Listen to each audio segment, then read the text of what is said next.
എല്ലാ കൂട്ടുകാർക്കും നല്ലൊരു ദിവസം ആശംസിച്ചുകൊണ്ട് മാമ്പഴത്തിന്റെ പുതിയ വീഡിയോയിലേക്ക് സ്വാഗതം. നമുക്ക് നേരെ ഗീതുവിന്റെ ഗോവിന്ദന്റെ ഇന്നത്തെ നല്ലൊരു വിശേഷം കണ്ടാലോ. അങ്ങനെ ഇന്നത്തെ വിശേഷത്തിൽ കാണിക്കുന്ന രാധികമ്മയെ വരുണം ഞെട്ടിത്തരിച്ച് നിൽക്കുകയാണ് ഗീതുവിന്റെ വാക്കുകൾ കേട്ടിട്ട്. അപ്പൊ തന്റെ കയ്യിലുള്ള ബാക്കി വീഡിയോസ് എല്ലാം താൻ ഗോവിന്ദനെ കാണിക്കും എന്നും പറഞ്ഞ രാധികാമ്മനെ വരുണം ഭീഷണിപ്പെടുത്തി വെച്ചിരിക്കുകയാണ്. ഈ സമയം അവരോട് നിനക്ക് എന്താ പകരമായിട്ട് തരണ്ടേ, എന്ത് പറഞ്ഞാലും ഞങ്ങൾ അനുസരിക്കുമെന്ന് പറയണം. പിന്നെ എന്ത് പറഞ്ഞാലും അനുസരിക്കുമെന്ന് പറഞ്ഞ എന്ത് പറഞ്ഞാലും അനുസരിക്കും, അനുസരിക്കാന്ന് പറയാം. അന്ന് ഒരു കാര്യം ചെയ്യാം, നിങ്ങൾ ഈ വീട് വിട്ട് പോകാൻ പറയണം. ആകപ്പാടെ പെട്ടുപോയി. ഗീതു നീ അങ്ങനെ പറഞ്ഞിട്ടുണ്ടെങ്കിൽ അവരുടെ മുഖം കണ്ടപ്പോൾ തന്നെ ഗീതുവിന് മനസ്സിലായി തന്റെ അടുത്ത നമ്പർ എടുക്കാനുള്ള സമയം. പെട്ടെന്ന് ഗീതു വന്നിട്ട് പറഞ്ഞു, അല്ലെങ്കിൽ അത് വേണ്ട, പിന്നെ ഞാൻ പറയുന്ന വേറൊരു കാര്യം ചെയ്തു തന്നാൽ മതി എന്ന് പറയാം. പെട്ടെന്ന് ഓഹോ അപ്പൊ നീ വിലപേശമല്ലേ, നിന്റെ കിഷോർ 9 കോടി രൂപയ്ക്ക് വേണ്ടിയിട്ടാ ഈ പരിപാടി ചെയ്യുന്നത്. അപ്പം വീണ്ടും നിനക്കും പണം വേണമായിരിക്കും അല്ലേന്ന് ചോദിക്കുക. നിനക്ക് എത്ര രൂപ വേണം പറഞ്ഞാൽ മതി, ഞങ്ങൾ തരാന്ന് പറയണം. ഇത് കേട്ട് കഴിഞ്ഞപ്പോഴത്തേനും ഗീതു പറഞ്ഞു, ഓഹോ അവൻ 9 കോടി രൂപയ്ക്ക് വേണ്ടേ വില പേശുന്നെങ്കിലേ, പക്ഷെ ഞാൻ പണത്തിന് വേണ്ടിയിട്ടല്ല.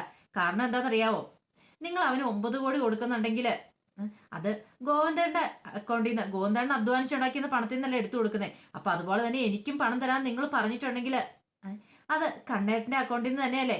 എന്റെ കണ്ണേട്ടൻ അധ്വാനിച്ചുണ്ടാക്കുന്ന പൈസയല്ല, സ്വന്തം വീട്ടിൽ നിന്ന് തന്നെ മോഷ്ടിച്ചെടുത്ത് തരുന്ന പരിപാടിയല്ലേ നിങ്ങൾ ചെയ്യുന്നേ. അതുകൊണ്ട് എനിക്ക് അങ്ങനെ പണമൊന്നും വേണ്ടാന്ന് പറയാം. പിന്നെ നിനക്ക് എന്താ വേണ്ടേ? അതെ, എനിക്ക് വേണ്ട എന്ത് കാര്യം എന്താന്ന് ഞാൻ നാളെ ഉച്ചയ്ക്ക് മുമ്പ് പറയാന്ന് പറയാം. നാളെ പ്രിയനെ ഇങ്ങോട്ട് കൂട്ടിക്കൊണ്ട് വരികയല്ലേ, അതിന് കുറച്ചു മുമ്പ് ഞാൻ ആവശ്യപ്പെടും. പിന്നീട് എനിക്കത് തന്നാ മതി എന്ന് പറയാം. അല്ല നീ എന്താ ആവശ്യപ്പെടുന്നേ? അതൊക്കെ ഞാൻ ആവശ്യപ്പെടും, അപ്പൊ നിങ്ങൾ അനുസരിച്ചാൽ മതി എന്നും പറഞ്ഞോട്ട് അങ്ങനെ നടക്കണം. പിന്നീട് തിരിഞ്ഞു നിന്നിട്ട് പറഞ്ഞു, അതെ ഇതിപ്പോ രാധികാമ്മയുടെ കാര്യത്തിൽ മാത്രം ഇത്ര ആയിട്ടുള്ളൂ. ഇനിയിപ്പോ വരുണേട്ടന്റെ കേസ് പെൻഡിങ്ങിൽ കിടക്കുവാണ്, വരുണേട്ടന്റെ വീഡിയോയുടെ കേസ്. അപ്പൊ അത് ഞാൻ പുറകെ പറയാം എന്താന്ന്, മനസ്സിലായല്ലോ എന്ന് പറഞ്ഞ് അങ്ങോട്ട് പോവാണ്. എടാ വരുണേ, കിഷോർ നമ്മളെ ചതിച്ചെന്ന് തോന്നേ. അവൻ ആ വീഡിയോസ് എല്ലാം ഇവൾക്ക് കൈമാറുന്നുണ്ട്, എത്രയും പെട്ടെന്ന് നമുക്ക് അവനെ കാണണമെന്ന് പറയാം. ശരിയമ്മയെന്ന് പറയാണ്. പിന്നീട് കിഷോറിനെ കാണാനായിട്ട് രാധികാമ്മ വരുണും കൂടെ അങ്ങോട്ട് ചെല്ലുവാണ്. കിഷോറിനെ കണ്ടപടി വരുൺ പോയിട്ട് അവനെ തലങ്ങും വിലങ്ങും അടിക്കുവാണ്. അടികൊണ്ട് കുറെ സമയം കഴിഞ്ഞപ്പോ അവന് തിരിച്ചടിക്കുകയാണ്, പൊരിഞ്ഞടി നടക്കുകയാണ്. അവസാനം രാധികാമ്മ വന്നിട്ട് വരുണോട് പറഞ്ഞു, വരണേ നിർത്താൻ പറയാണ്. അമ്മേ ഇവനെ അങ്ങനെ വെറുതെ വിട്ടിട്ട് കാര്യമില്ല. അല്ല നിങ്ങൾ എന്തിനാ എന്നെ തല്ലുന്നേ? തല്ലാനുള്ള കാരണം പറഞ്ഞിട്ട് നിങ്ങൾ തല്ലാൻ പറയണം. തല്ലാനുള്ള കാരണം എടാ നീ ചതി എല്ലാടെ ചെയ്തതെന്ന് വരുൺ ചോദിക്കുക. എന്ത് ചതി? നീ ഗോവിന്ദേണ്ട ആ വീഡിയോ എല്ലാം കാണിച്ചില്ലെന്നേ. ഗോസാറിന്റെ വീഡിയോ കാണിക്കണ, സത്യം പറയടാന്ന് പറയാ. ഇത് കേട്ട് കഴിഞ്ഞപ്പോ രാധികാമ്മ അങ്ങോട്ട് വന്നിട്ട് പറഞ്ഞു, വരണേ നീ വിട്ടേ, ഞാൻ ചോദിക്കാന്ന് പറയണം. അല്ല നീ ആ വീഡിയോസൊക്കെ ഗീതുവിന് കൈമാറിയോന്ന് ചോദിക്കുക. ഏത് വീഡിയോസ്? ഓ അപ്പൊ നിനക്കൊന്നും അറിയത്തില്ലാതെ പറഞ്ഞ് നീ കിടന്ന് അടിക്കുമല്ലേന്ന് ചോദിക്കാം. എടാ എന്റെ മരുന്നും വീഡിയോസൊക്കെ, ഓ ആ വീഡിയോസ് അത് ഞാൻ അവർക്ക് കൈമാറിട്ടൊന്നും ഇല്ലാന്ന് പറയാം. വെറുതെ നീ പറയണ്ട. പിന്നെ എങ്ങനെയാടാ ഗീതുവിന്റെ കയ്യിൽ ആ വീഡിയോസ് ഒക്കെ വന്നത്? അവളുടെ കയ്യിൽ ആ വീഡിയോസ് എല്ലാം ഉണ്ടല്ലോ എന്ന് പറയണം. ഇത് കേട്ടതും കിഷോറിനൊരു ഞെട്ടണുണ്ടേ. അപ്പൊ അത് തന്നെയാണ് കാരണം കിഷോർ പറഞ്ഞ ആ വീഡിയോസ് അവളുടെ കയ്യിൽ എത്തിയിട്ടുണ്ടെങ്കിൽ അതിന് കാരണം അവള് തന്നെയാ, എന്റെ ഭാര്യ. അവൾ അവർണയെ ആയിരിക്കണം ആ വീഡിയോസ് ഒക്കെ അവൾക്ക് കൊടുത്തിരിക്കുന്നത്. അതിനകത്ത് എനിക്ക് ഉത്തരവാദിത്വം ഇല്ലെന്ന് പറയാം. ഓഹോ അങ്ങനെയാണെങ്കിൽ ഉറപ്പായിട്ടും കണ്ണൻ ഈ വീഡിയോ കണ്ടിട്ടുണ്ടായിരിക്കും എന്ന് പറയാം. ഇത് കേട്ട് കഴിഞ്ഞപ്പോ കിഷോർ, ഗോവിന്ദ് സാർ ഈ വീഡിയോ കണ്ടിട്ടില്ല, അതെങ്ങനെ നിനക്ക് ഉറപ്പിച്ച് പറയാൻ പറ്റുമെന്ന് വരുൺ ചോദിക്കുക. അത് ഉറപ്പിച്ച് പറയാൻ പറ്റുന്നത് എന്തുകൊണ്ടാണെന്നറിയോ? അങ്ങനെയാണെങ്കിൽ നിങ്ങൾ ഈ സമയത്ത് ജീവനോടെ എന്റെ കൺമുന്നിൽ നിൽക്കത്തില്ല. വീഡിയോ കാണിച്ചായിരുന്നെങ്കിൽ ആ നിമിഷം നിങ്ങൾ രണ്ടുപേരും അകത്തായാലും. പറഞ്ഞ മനസ്സിലായല്ലോ എന്ന് പറയാം. അത് ശരിയാന്ന് വരുണിനും തോന്നി. പിന്നെ ഇത്രയും തല്ലൊക്കെ തല്ലിയതല്ലേ, ഒരു കാര്യം ചെയ്യ, ഇനിയിപ്പോൾ ആ വീഡിയോസ് കാണിക്കാതിരിക്കണമെങ്കിലേ ഞാൻ ഇവനിട്ട് തല്ലൂന്ന് പറയാം വരുണിനെ. നീ എന്തൊക്കെയാണ് പറയണേ? അതെ വരുണിനെ ഞാൻ തല്ലും. ഒരു കാരണമില്ലാതല്ലേ എന്നെ വന്ന് പിടിച്ചിട്ട് ഈ മാതിരി തല്ലൊക്കെ തല്ലിയത്. അപ്പൊ വെറുതെ കൊണ്ടുകൊണ്ട് നിൽക്കുകയല്ലേ ഞാൻ ചെയ്തേ. ഇനി അതേ അടി ഞാൻ തിരിച്ച് ഇവനിട്ട് കൊടുക്കും, ഇല്ലെങ്കിലേ എനിക്കൊരു സമാധാനം കിട്ടത്തില്ല. അല്ല ഞാൻ വീഡിയോസ് എല്ലാം ഗോവിന്ദ് സാറിന് അയച്ചു കൊടുക്കുമെന്ന് പറയാം. ഇത് കേട്ടാൽ രാധികാമ്മയ്ക്ക് വേണ്ടി നിവൃത്തിയില്ലായിരുന്നു. വരുണിന് നിന്ന് കൊടുക്കാനോ ഓപ്ഷൻ ഉണ്ടായിരുന്നുള്ളൂ. വരുണിനെ കിഷോർ പഞ്ഞിക്കിടുകയാണ്. അവസാനം വരുണിനെ പിടിച്ചേൽപ്പിച്ചു. ഇപ്പൊ നമ്മൾ ഫ്രണ്ട്സാ, പക്ഷെ ഇനി നമ്മൾ രണ്ടുപേരും ഒന്നിച്ച് നിന്നാലോ കാര്യങ്ങളൊക്കെ മുന്നോട്ട് നീങ്ങുള്ളൂ. ആ ഗീതുവിനെ ഗോവിന്ദ് സാറിനെ തമ്മിൽ ഇല്ലാതാക്കണമെങ്കിൽ, തെറ്റിപ്പിരിപ്പിക്കണമെങ്കിൽ ഒരേ ഒരു വഴി മാത്രമേ ഉള്ളൂ.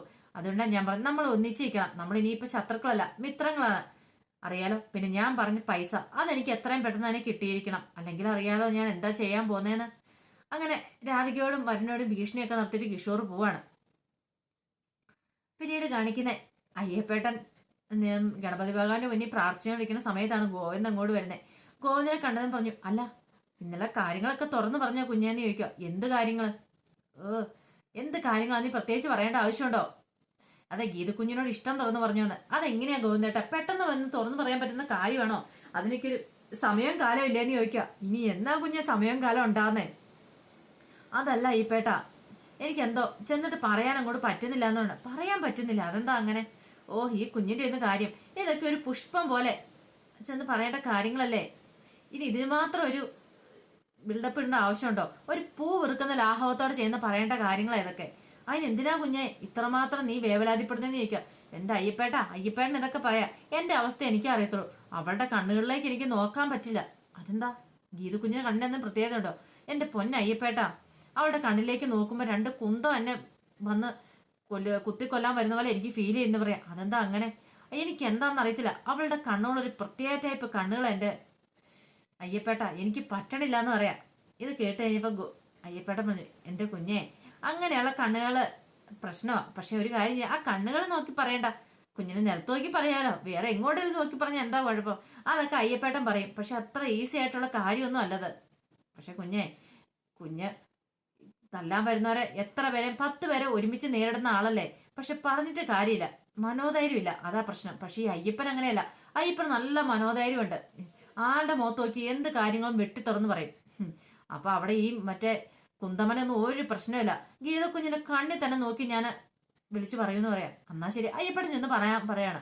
അതെന്നെ വാശി പിടിപ്പിക്കില്ല. എന്നാ പോയി അയ്യപ്പേട്ടൻ ചെന്ന് പറഞ്ഞിട്ട് വാ. അയ്യപ്പേട്ടൻ പറയാം, എന്നാ ശരി ഞാൻ കാണിച്ചു തരാന്ന് പറഞ്ഞ് അങ്ങോട്ട് പോകണം. അയ്യോ അയ്യപ്പേട്ടൻ, ഞാൻ വെറുതെ പറഞ്ഞ, അവളോടൊന്നും പറയണ്ടെന്ന് പറയണേ. അങ്ങനെ വിട്ടിട്ട് കാലില് കുഞ്ഞ്, ഞാനത് ഉറപ്പായിട്ടും ഗീത കുഞ്ഞിനോട് എന്ന് പറയും എന്നും പറഞ്ഞ് അയ്യപ്പേട്ടൻ കീറിപ്പോണം. എന്റെ ഭഗവാനെ, ചതിച്ചല്ലോ. അയ്യപ്പൻ ഇനി എന്തായിരിക്കും പോയി പറയാൻ പോണേ? തനിക്ക് ഇഷ്ടമാന്നുള്ള കാര്യമോ? അവളിനി അത് മതി, ഇനി അവൾക്ക് ഇഷ്ടമില്ലെങ്കിൽ അതോടുകൂടി തീർന്നു. അല്ലെങ്കിൽ ചെന്ന് പറയുമ്പോൾ അവള് ചോദിക്കും, അതെന്താ കണ്ണേട്ടന് പറഞ്ഞാൽ പോരേന്ന്. അപ്പൊ താൻ പെട്ടു. അപ്പൊ അവളുടെ അഭിപ്രായം എന്താന്ന് പോലും അറിയാൻ പറ്റില്ല. ഇനി എന്താ ചെയ്യുന്നത്? അങ്ങനെ ഗോവിന്ദ് അങ്ങോട്ടും ഇങ്ങോട്ടും ഉലാത്തുവാണ്. അവസാനം ഷിബു കാറ് കഴിക്കൊണ്ടിരിക്കുവായിരുന്നു. ഗോവിന്ദ് ഒന്നും മൈൻഡ് ചെയ്യുന്നില്ല. ഗോവിന്ദ് അങ്ങോട്ട് ചെന്നു. അവിടെ ഒരു കപ്പ് വെള്ളം ഇരിപ്പുണ്ടായിരുന്നു. അതെടുത്ത് ഒറ്റ ഒഴുക്കി അങ്ങോട്ട് ഒഴിക്കുവാണ്. അത് തലവഴി ഷിബുവിന്റെ വീണു. എന്നിട്ടും ഗോവിന്ദ് അതൊന്നും അറിഞ്ഞില്ല. ഷിബു അവിടെ നിൽക്കുന്ന പോലും കണ്ടില്ല. പിന്നീട് അവിടെ കിടക്കുന്ന ഒരു തുണി എടുത്തിട്ട് കാറിങ്ങനെ ഭയങ്കരമായിട്ട് ഉരച്ച് കഴിക്കൊണ്ടിരിക്കുകയാണ്. ഇത് കണ്ടു ഷിബു അന്തം വിട്ടു. ഇത് എന്ത് പറ്റി ഗോവിന്ദ് സാറിന്?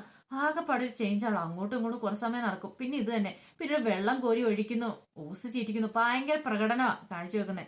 എന്നാലും എന്തായിരിക്കും അയ്യപ്പേട്ടൻ പോയി പറയുന്നത്? ഒരു സമാധാനം കിട്ടുന്നില്ലോ. ഇടയ്ക്ക് മുകളിലേക്ക് നോക്കും. ഇനി ആ ടെറസിന്റെ മുകളിലെങ്ങാനും അയ്യപ്പേട്ടൻ ഗീതുവിനെ വിളിച്ചിട്ട് വന്നിട്ടുണ്ടോ കാര്യങ്ങളൊക്കെ പറയാനായിട്ട്? എന്നിട്ടും കാണുന്നില്ല. അയ്യപ്പേട്ടൻ ഇത് എവിടെ പോയി കിടക്കുക എന്നോർത്ത് നടക്കുവാണ്. ഈ സമയത്ത് വീണ്ടും ഓസ് എടുത്ത് ചീറ്റിച്ച് കഴിഞ്ഞപ്പോൾ ഷിബുവിന്റെ കണ്ണിലേക്ക് കൊണ്ടു. ഷിബു പെട്ടെന്ന് വന്നിട്ട് അല്ല ഗോവിന്ദ് സാർ, ഇത് എന്ത് പരിപാടിയാ കാണിക്കണേ? അയ്യോ ഞാനോ? പെട്ടെന്നാണ് സ്ഥലകാലബോധം ഉണ്ടായത്. അല്ല സാർ എന്തിനാ ഈ കാറൊക്കെ കഴുകുന്നത്? ഞാൻ കാറ് കഴിയോ? അല്ല അത് പിന്നെ പിന്നീട് സാറിന് എന്തോ ഒരു പ്രശ്നമുണ്ട്. എന്താ സാറേ പ്രശ്നം? എന്തേലും കാര്യമുണ്ടോന്ന് ഒന്നുമില്ല. ഷിബുവിനോട് ചോദിച്ച കാര്യങ്ങളൊക്കെ അറിയായിരിക്കും. നേരെ ഷിബുവിന്റെ അടുത്തേക്ക് വേണം. അല്ല ഈ അയ്യപ്പനെ കുറിച്ച് ഷിബുവിന്റെ അഭിപ്രായം എന്താ? 2 പെഗ് അടിച്ചിട്ടുണ്ടെങ്കിൽ ആള് പിന്നെ ഫുള്ള് കരച്ചിലായിരിക്കും. പെഗ്ഗാ? അല്ല പിന്നെ ഞാൻ ഉദ്ദേശിച്ചേ അയ്യപ്പേട്ടനെ വെറുതെ ഞങ്ങൾ ഓരോ തമാശകളൊക്കെ പറയുന്ന കാര്യമേ. അല്ല അതല്ലല്ലോ ഷിബു മുമ്പേ പറഞ്ഞ്. അല്ല അയ്യപ്പേട്ടനെ പാവമാന്ന് ഞാൻ പറഞ്ഞ. ഓ അങ്ങനെ. അല്ല മറ്റൊന്നുമില്ലേ? പിന്നെ അയ്യപ്പേട്ടനെ കുറിച്ച് പറയുവാണെങ്കിൽ വിശ്വസിച്ച് നമുക്കൊരു കാര്യം അങ്ങോട്ട് ഏൽപ്പിക്കാൻ പറ്റും. ഒരു രക്ഷപ്പെട്ടു. പക്ഷെ അത് ഏൽപ്പിച്ചിട്ടുണ്ടെങ്കിൽ അത് കൊളാക്കി തരുന്ന കാര്യം അയ്യപ്പേട്ടനെ കഴിഞ്ഞിട്ടേ ഉള്ളൂ. കാരണം ഒരു കുഞ്ഞു കൊച്ചിന് പോലും പരിഹരിക്കാൻ പറ്റുന്നൊരു പ്രശ്നമാണെങ്കിൽ അത് പിന്നെ അത് വലുതാക്കിയിട്ട് അതെങ്ങനെയൊക്കെ അവതരിപ്പിക്കാവോ അത് കുളവാക്കി എടുത്തു തരുന്ന കാര്യത്തില് അയ്യപ്പേട്ടൻ ഭയങ്കര വിശ്വസ്തനാന്ന് പറയാ. ദൈവമേ പെട്ടു. ഇനിയിപ്പോ എന്ത് ചെയ്യും? അയ്യപ്പേട്ടന്റെ കാര്യം ഏൽപ്പിച്ചു പോയി. ഇനിയിപ്പോ ഗീതുവിനോട് പോയി അയ്യപ്പേട്ടൻ എന്തായിരിക്കും പറയണേ? അതുകൊണ്ട് അയ്യപ്പേട്ടന്റെ കാര്യത്തില് എനിക്ക് ഒരു സംശയമില്ല. പിന്നെ ആള് ശുദ്ധനാട്ടോ, ഇങ്ങനെയൊക്കെ പറഞ്ഞെന്ന് പറഞ്ഞാലും മനസ്സിൽ കളങ്കമൊന്നുമില്ല. പിള്ള മനസ്സിൽ കള്ളമില്ലെന്നല്ലേ പറയണേ എന്ന് പറഞ്ഞാൽ അയ്യപ്പേട്ടന്റെ കാര്യം. അല്ല ഗോവിന്ദ് സാർ വിശ്വസിച്ചൊരു കാര്യം ഏൽപ്പിക്കരുത് കേട്ടോ. അത് കുളമാക്കി തരാൻ അയ്യപ്പേട്ടൻ മിടുക്കനാന്ന് പറയാ. അയ്യോ പെട്ടല്ലോ, ഇനിയിപ്പോ എന്ത് ചെയ്യും? അതാ ഷിബുവിന്റെ കയ്യില് സിഗരറ്റ് ഉണ്ടോന്ന് ചോദിക്കുക. സിഗരറ്റോ? അതിന് ഗോവിന്ദ് സാർ സിഗരറ്റ് വലിക്കുവോ? അല്ല ഞാൻ വലിക്കത്തില്ല, പറഞ്ഞു കേട്ടിട്ടുണ്ട്, നല്ല തലവേദന എടുക്കുന്നുണ്ടേ. ഇനിയിപ്പം ഒരു സിഗരറ്റ് വലിക്കുകയാണെങ്കിൽ ഇങ്ങനെ കുറയുമെന്നൊക്കെ ഞാൻ പറഞ്ഞു കേട്ടിട്ടുണ്ട് കൂട്ടുകാരൊക്കെ, അതുകൊണ്ടാ. ഓ അങ്ങനെ. ഞാൻ സിഗരറ്റ് വലിക്കാറില്ല സാറേ. ഒരു കാര്യം ചെയ്യാം, സാറിന് വേണ്ടിയിട്ട് ഞാൻ പോയി വാങ്ങിച്ചോണ്ട് വരാമെന്ന് പറയണേ. ബുദ്ധിമുട്ട്? എനിക്ക് എന്ത് ബുദ്ധിമുട്ട്? ഞാൻ പോയി വാങ്ങിച്ചോണ്ട് വരാം എന്ന് പറഞ്ഞ് അങ്ങോട്ട് പോവാണ്. ഈ സമയത്ത് മുറിയിലേക്ക് അയ്യപ്പേട്ടൻ അങ്ങോട്ട് കയറി ചെല്ലുക. എങ്ങനെ ഗീത കുഞ്ഞിനോട് കാര്യങ്ങളൊക്കെ ഒന്ന് അവതരിപ്പിക്കും? അപ്പോഴാണ് ഗീത താഴേക്ക് ഇറങ്ങി വരുന്നത്. താഴേക്ക് ഇറങ്ങി വരുന്ന ഗീതനെ കണ്ടു കഴിഞ്ഞപ്പോൾ തന്നെ അയ്യപ്പേട്ടൻ അങ്ങോട്ട് ചെല്ലുവാണ്. പെട്ടെന്ന് രേഖ അങ്ങോട്ട് വന്നു. രേഖനെ കണ്ടതും അയ്യപ്പേട്ടൻ അങ്ങോട്ട് മാറി. അല്ല രാധികാമ്മയും വണ്ണായിട്ടും രാവിലെ എങ്ങോട്ടോ പോയതാ, എങ്ങോട്ടാന്ന് അറിയത്തില്ല ഗീതെന്ന് പറയണ. അവർ രണ്ടുപേരും കൂടെ അല്ലേ എന്തെങ്കിലും ഗൂഢതന്ത്രമായിട്ടായിരിക്കും പോയെന്ന് പറയാം. ഇത് കേട്ട് കഴിഞ്ഞപ്പോ രേഖ പറഞ്ഞു ശരിയാ, ചിലപ്പോ അങ്ങനെയൊക്കെ തന്നെ ആയിരിക്കും. ഒരു പക്ഷെ ഗീതുവിനോട്ട് ഇനി അടുത്ത പണി എന്താ തരുന്നതെന്ന് ഓർത്ത് പോയതായിരിക്കും എന്ന് പറയാം. ഇങ്ങനെ അവർ ഓരോ കാര്യങ്ങൾ സംസാരിച്ചുകൊണ്ടിരിക്കുക. ഈ സമയം ഗീത് നോക്കിയപ്പോ അയ്യപ്പേട്ടൻ ഇങ്ങനെ എന്തോ ഒരു ടെൻഷനായിട്ട് അങ്ങോട്ടും ഇങ്ങോട്ടും നടക്കുന്നുണ്ട്. എന്ത് പറ്റി അയ്യപ്പേട്ടന്? കാര്യമായിട്ട് എന്തോ സംഭവിച്ചിട്ടുണ്ട്. രേഖയോട് പറഞ്ഞു. രഹിച്ചിങ്ങ് നോക്കി അയ്യപ്പേട്ടനെ ശ്രദ്ധിച്ചേ. അയ്യപ്പേട്ടൻ കണ്ടോ നടക്കുന്നുണ്ടോ? ഉലാത്ത കണ്ടില്ലേ? എന്തോ പ്രശ്നമുണ്ട് അയ്യപ്പേട്ടന്. ബാ എന്താന്ന് ചോദിച്ചു നോക്കാന്ന് പറഞ്ഞു രണ്ടുപേരും കൂടെ ഇങ്ങോട്ട് ചെല്ലുവാണ്. അയ്യപ്പേട്ട എന്ത് പറ്റിയെന്ന് ചോദിക്കാണ്. ഒന്നുമില്ല. എന്താ കാര്യമുണ്ട്? അത് പിന്നെ കുഞ്ഞൊരു പ്രശ്നമുണ്ട്. അയ്യപ്പേട്ടൻ എന്ത് പ്രശ്നാ? അയ്യപ്പേട്ടൻ എന്ത് പ്രശ്നം തുറന്നു പറ, നമുക്ക് പരിഹരിക്കാൻ പറ്റുന്ന കാര്യമാണ് പരിഹരിക്കാം. രേഖ പറഞ്ഞു ഇനിയിപ്പം അടുത്ത തീർത്ഥാടനത്തിന് പോകുന്ന കാര്യമായിരിക്കും. അതൊന്നും അല്ല കുഞ്ഞെ. വേറെന്താ? എന്റെ കുഞ്ഞെ ഇത് പറയാൻ പറ്റുന്ന കാര്യമില്ല, ഇത് വലിയ പ്രശ്നമാന്ന് പറയണേ. വലിയ പ്രശ്നം? ഇതിന് മാത്രം പ്രശ്നം അയ്യപ്പേട്ടൻ എന്താ ഉള്ളേ? അത് എനിക്കല്ല ഉള്ളേ, പിന്നെ അതെ ഗോവിന്ദൻ കുഞ്ഞിനുള്ളതെന്നാണ്. കണ്ണേട്ടൻ പ്രശ്നമോ? കണ്ണേട്ടന്റെ പ്രശ്നത്തെ കുറിച്ച് ഇതുവരെയായിട്ട് എന്നോടൊന്നും പറഞ്ഞിട്ടല്ലോ. അയ്യോ, അത് വലിയ പ്രശ്നത്തിൽ പെട്ടിരിക്കുക. അതിപ്പം മനസ്സിലാക്കണ ഒരു കാര്യം ചെയ്യേ, കുഞ്ഞിങ്ങോട്ട് വാ, ഞാൻ കാണിച്ചുതരാം, അത് കണ്ട് മനസ്സിലാക്ക് എന്നും പറഞ്ഞുകൊണ്ട് അയ്യപ്പേട്ടൻ വിളിക്കുവാണ്. ഗീതു പെട്ടെന്ന് വല്ലാത്തൊരവസ്ഥയായിപ്പോയി. എന്തോ കാര്യമായിട്ടുണ്ട്, കണ്ണേട്ടൻ എന്തോ സംഭവിച്ചിട്ടുണ്ട്, അതുകൊണ്ടാണ് അയ്യപ്പേട്ടൻ ഇത്ര ടെൻഷൻ ആവുന്നത്. പോയി നോക്കാന്നോർത്ത് ആ പുറകെ പോവാണ്. അപ്പൊ അതിന്റെ വിശേഷങ്ങളൊക്കെയാണ് കണ്ടത്.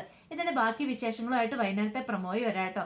ആദ്യമായി കാണുന്നവരാണെങ്കിൽ ചാനൽ ഇഷ്ടപ്പെട്ട ഒന്ന് സബ്സ്ക്രൈബ് ചെയ്യാൻ മറക്കരുത്. അതോടൊപ്പം തന്നെ കണ്ടുകൊണ്ടിരിക്കുന്ന എല്ലാവരുടെ സപ്പോർട്ടിലായിരിക്കും തുടർന്നും പ്രതീക്ഷിച്ചുകൊണ്ട് എല്ലാവർക്കും ഒരിക്കൽ കൂടി നല്ലൊരു ദിവസം ആശംസിച്ചുകൊണ്ട് നിർത്തുന്നു. നന്ദി.